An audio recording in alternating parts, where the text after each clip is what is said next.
सैफवर हल्ला करणाऱ्या आरोपीला बांगलादेशात जाण्यासाठी 50,000 पाहिजे होते, म्हणून त्याने चोरीचा प्रयत्न केला अशी माहिती उपमुख्यमंत्री अजित पवारांनी दिलेली आहे। तसंच आरोपीला कुणाचं घर आहे याची कल्पना नव्हती असंही पवार म्हणाले। सैफ हल्ला प्रकरणातील तपास अधिकारी बदलण्यात आलेले आहेत। अजय लिंगनूरकर नवीन तपास अधिकारी आहेत। तपास अधिकारी बदलण्याचं कारण अस्पष्ट आहे। सुदर्शन गायकवाड यांच्या जागी लिंगनूरकरांची नियुक्ती करण्यात आली आहे।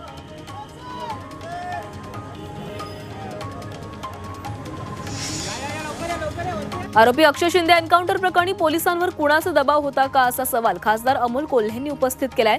तसंच दावोसवरून मुख्यमंत्री आल्यावर त्यांच्याकडून खुलासा मागावा लागेल असंही कोल्हे म्हणाले।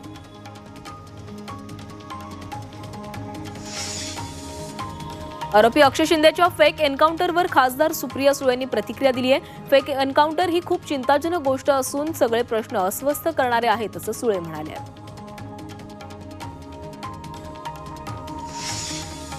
महाराष्ट्रात नवीन कृषी महाविद्यालयांची स्थापना करण्यात येणार आहे। यामध्ये महिलांसाठी स्वतंत्र महाविद्यालय सुरू करणार असल्याची माहिती कृषी मंत्री माणिकराव कोकाटे यांनी दिली आहे। तर राज्यातील सर्व कृषी महाविद्यालयांची तपासणी करण्यात येणार आहे। तपासणीत दोषी आढळल्यानंतर काही महाविद्यालयांची मान्यता सुद्धा रद्द करण्यात येणार आहे।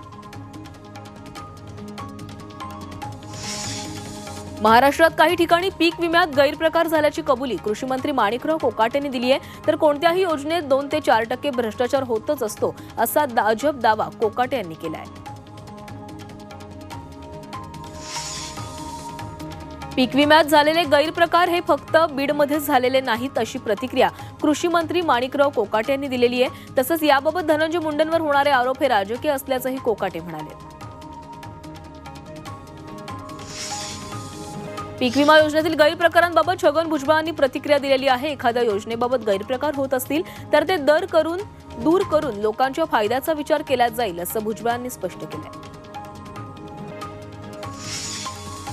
1 रुपयात पीक विमा ही योजना बंद होणार नाही अशी प्रतिक्रिया मंत्री राधाकृष्ण विखे पाटलांनी दिली आहे। 1 रुपयात पीक विमा योजनेचा शेतकऱ्यांना फायदा होतोय असंही ते म्हणाले।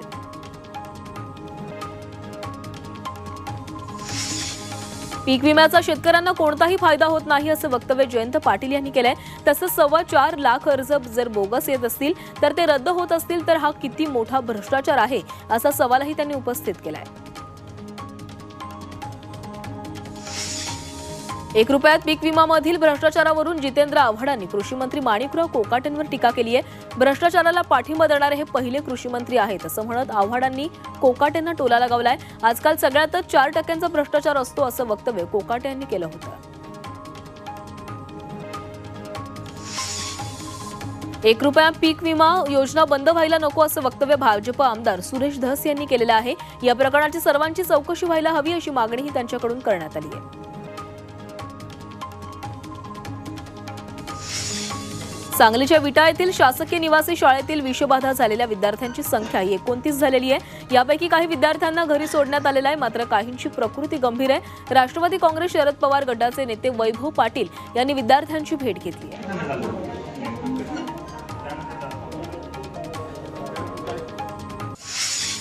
बुलढाणा जिल्ह्यातील विवेकानंद आश्रम हिवरामध्ये विवेकानंद जन्मोत्सवानिमित्त मोठा सोहळा साजरा करण्यात आला।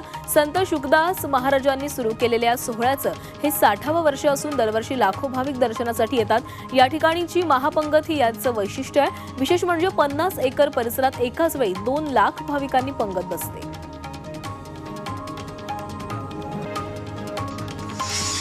सोलापूरच्या टेंभुर्णीमध्ये सुमन सिनेप्लेक्स या चित्रपटगृहाचं उद्घाटन पार पडलं। उद्घाटनाला मंत्री राधाकृष्ण विखे पाटील, आशिष शेलार, जयकुमार गोरे यांची उपस्थिती होती। तसंच यावेळी मंत्र्यांनी चित्रपट पाहण्याचाही आनंद लुटलाय। 23 जानेवारीला पुण्यात वसंतदा शुगर इन्स्टिट्यूटची वार्षिक सभा आणि पारितोषिक वितरण समारंभ पार पडणार असल्याची माहिती दिलीप वळसे पाटलांनी दिली आहे। तसंच या कार्यक्रमाला शरद पवार आणि अजित पवार उपस्थित राहणार असल्याचंही त्यांनी सांगितलंय। पुण्याच्या इंदापूरमध्ये कृषी उत्पन्न महोत्सवाला सुरुवात झालेली आहे। पुण्यातील एकमेव घोड्यांचा बाजार असणाऱ्या या बाजारात घोड्यांच्या खरेदी विक्रीसाठी व्यापाऱ्यांसह शेतकऱ्यांनी देखील गर्दी केली आहे। इंदापूर शहरातून वाहतुकीच्या नियमांबाबत जनजागृती रॅली काढण्यात आलेली आहे। यामध्ये इंदापूर महाविद्यालय आणि विद्या प्रतिष्ठानच्या विद्यार्थ्यांनी मोठ्या प्रमाणामध्ये सहभाग घेतला। विद्यार्थ्यांनी हातामध्ये होर्डिंग घेऊन नागरिकांना वाहतुकीचे नियम पाळण्याबाबत आवाहन केले आहे।